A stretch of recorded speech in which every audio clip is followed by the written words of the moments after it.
Are you looking for freedom? Freedom from the daily grind and hustle? Or just finding a way to live the life you always wanted? Then join us on the Investing for Freedom podcast. Our host, Mike Ayala, will help you discover new ways to find freedom with tips, insights, and interviews. You'll learn the exact systems he's used to travel the world and live his best life. True success and happiness are all about freedom. And here's your roadmap on how to find freedom on your own terms. Welcome to the Investing for Freedom podcast. Here's your host, Mike Ayala.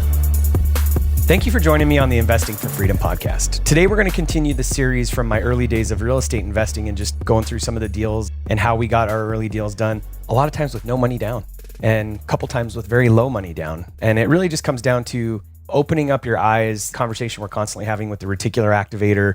When you change your way of thinking and you start setting those intentions out there, it's amazing how the universe just comes along and aligns. Speaking of that, if you are in a retail business or a service business, you run an accounting firm, or you've got a little storefront, or you're in plumbing and heating like we were, it doesn't really matter what business you're in. A lot of us are shifting to virtual, and I understand that. But there's going to be a lot of businesses out there that, number one, will still need a storefront, or number two, should have it because it's better to run that way. This is the perfect time for you to be considering buying your own building if you are convinced that you're going to need that long term. The story that I'm going to tell you today is actually a story around that. We happened to buy this building because we needed it, and the previous owner no longer needed it. He didn't have a use for it any longer. So with everything that's been going on with COVID and the amount of office space that's going to be empty, the amount of retail space that's going to be empty, this could be the perfect opportunity for you to purchase your own building. There may never be another time that's as good as this for the office, retail, even light industrial sectors for you to be able to get deals. We're not seeing a huge drop in real estate prices yet, but I can guarantee you if you open your mind and you start talking to the right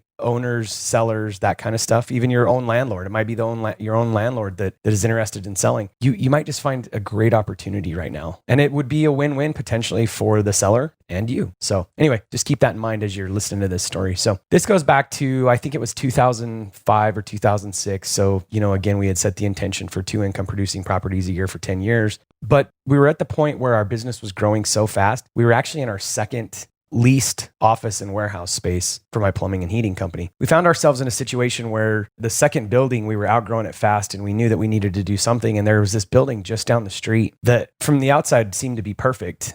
I think it was like 3,500 square feet of office space. I think it had about 10,000 square feet of warehouse, roll-up doors, storage facility. And then it had a huge yard, and it was all fenced in. Everything was like just basically ready to go. And this building had been sitting empty. It was a former construction company that had been doing a lot of work in our community for 15 or 20 years, but they were based out of Utah, and we were living in Nevada at the time. For whatever reason, they had decided to close down their Nevada division and move their operations back to Utah. And so this building had been sitting empty for 3 or 4 years. So we contacted the seller. We found him through some connections that we had. And he actually had a guy that was living locally that was taking care of the grounds. He would go check on it every once in a while. So the guy let us in. He showed us the facilities, and it was perfect. I mean, we could just see that this could be the building that we could just probably grow into and not grow out of. In fact, that company that I sold in 2014 is still in that same facility today. And we actually sold that building to them after I got bought out. So just moving forward, again, we contacted the owner, and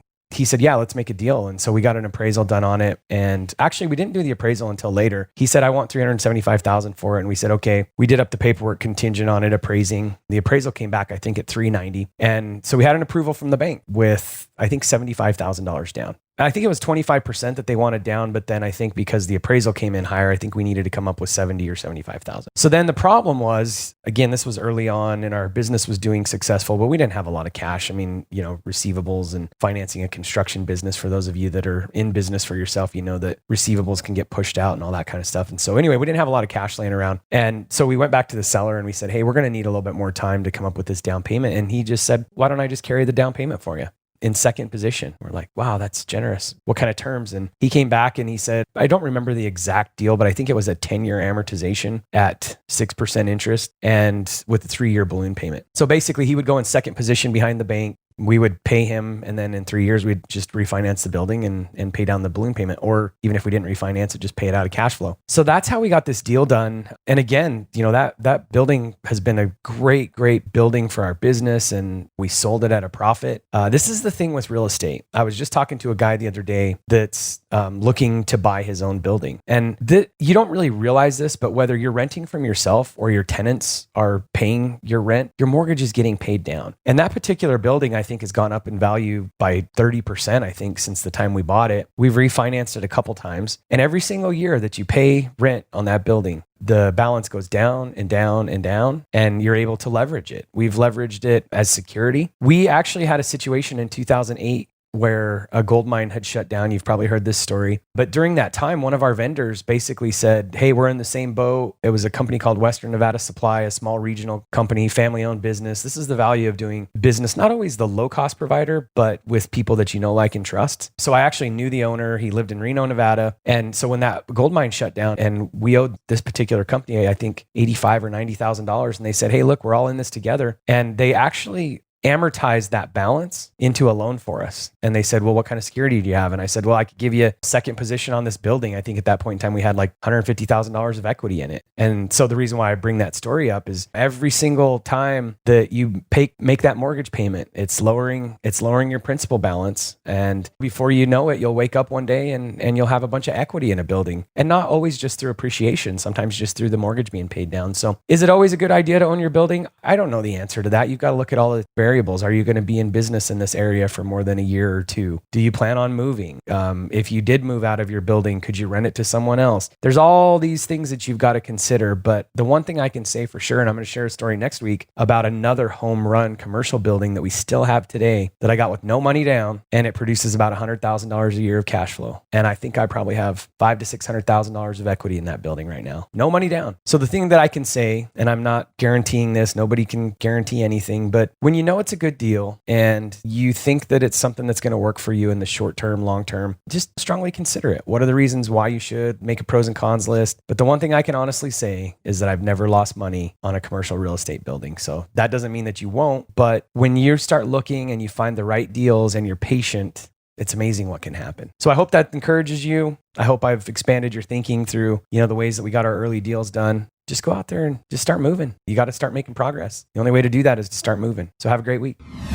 If you found value in this episode and you know someone who's wanting to start or move further along in their journey toward investing for freedom, I would be forever grateful if you would share this show with them and help me get this message out to more listeners. Also, if you enjoy what you've heard, I would appreciate it if you'd take 30 seconds and leave me a 5-star review and share this with your friends. And until the next episode, cheers to moving further along in your journey of investing for freedom. You've been listening to the Investing for Freedom podcast with Mike Ayala. For show notes and links mentioned in this episode, go to investingforfreedom.co.